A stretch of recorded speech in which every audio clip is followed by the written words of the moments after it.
Hi everybody, welcome back. So on the first two videos we touched just on the surface of how to train your dog. I mentioned patience, I mentioned know your dog. I showed you with Orion how to teach your dog to sit, to lie down, to give paw. But that's just the tip of the iceberg. I do realize every single dog's different, every single breed's different, every owner's different, every owner's situation is different. Maybe you're only thinking of getting a dog now, or maybe you have a puppy, maybe you have one or two dogs. So there's a lot of variations. It's just like people. And so I thought just to start laying a better foundation, just to give you a little bit of background.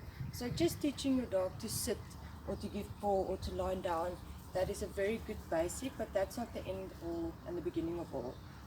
Maybe you have a really difficult dog that just really struggles to listen, or you've got an aggressive dog that you struggle to connect with.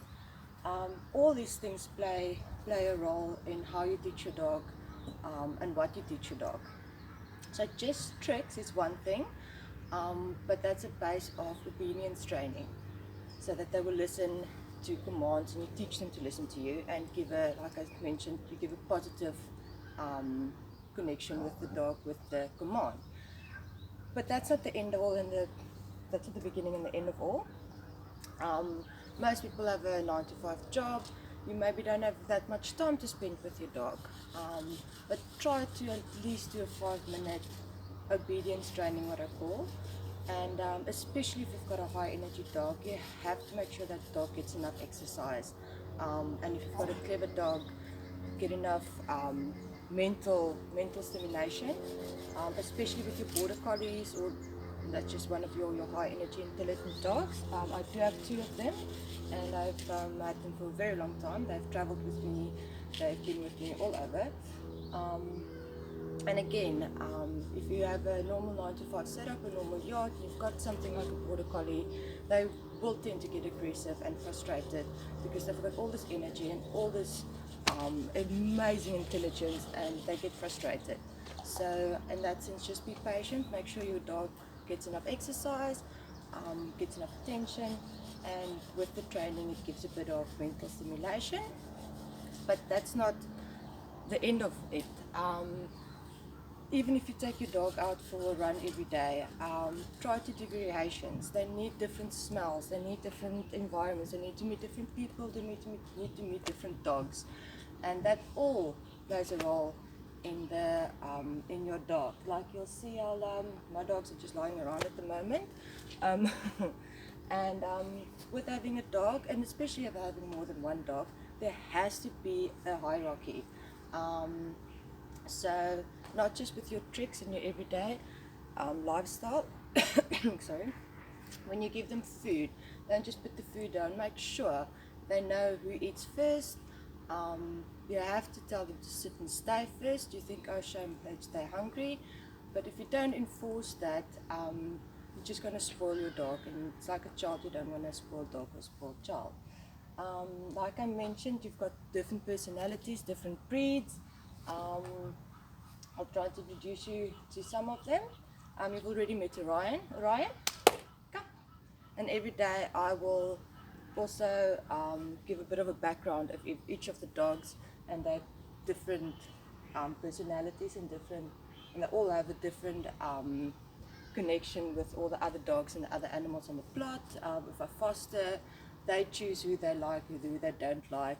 And but as long as there's a structure and they know who's in charge, and me and my husband's always they have to listen to us, and then we pick, and it's with us, it's according to age, who's next up.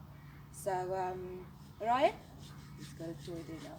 Come here, come on, come. Okay, so here's Shaya. And this is Lyra. This is actually Ryan's sister. This is Shaya, and this is Lyra. Now Lyra is a bit of she's not too sure where she stands in the world. I'll explain to you that her situation. This is Nanook.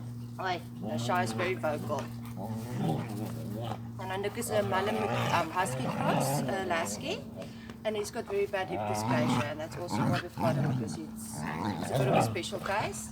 So in his case, being one of the 5 dog breeds that's closest to wolves, we treat him completely differently as well, but I'll go through each one with each video. But yeah, so I just thought I'll touch today on just mentioning that every single dog is different and you have to be patient. It's not just as easy on teaching your dog to sit, lie down and give paw, and you think that's going to be the beginning and the end of all. But it is a part of obedience training, and it is very good to teach your dogs that. So they should do it immediately. Like Shia is standing in front of me now. I don't have a treat, Shia. Sit. Good boy. Paw. Good boy. See, he's very happy, and he likes any positive or playfulness for reinforcement. So he's very easy in that sense. Good boy. Lie down. Lie down. Good boy. So that's enough for him.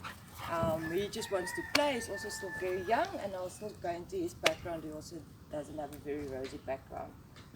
Okay, so good luck with training your dog and figuring out what triggers your dog. Like I said, if it's food or a toy, or just being playful.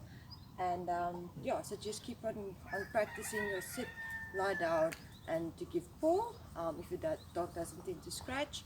And just bear in mind your little extras, or not actually huge extras. Make sure they've got enough exercise. When you give them food, let them sit and wait for the food until you tell them to eat. Take them out to new experiences, and just keep in mind that every situation is different, and be patient. One dog will take a day to learn how to sit, another will take 2 weeks, depending on how much time and how much patience you put in it and how clever they are. Okay, so good luck until the next time, and then in the next video we'll start doing more tricks, and then I'll introduce each dog individually. Okay.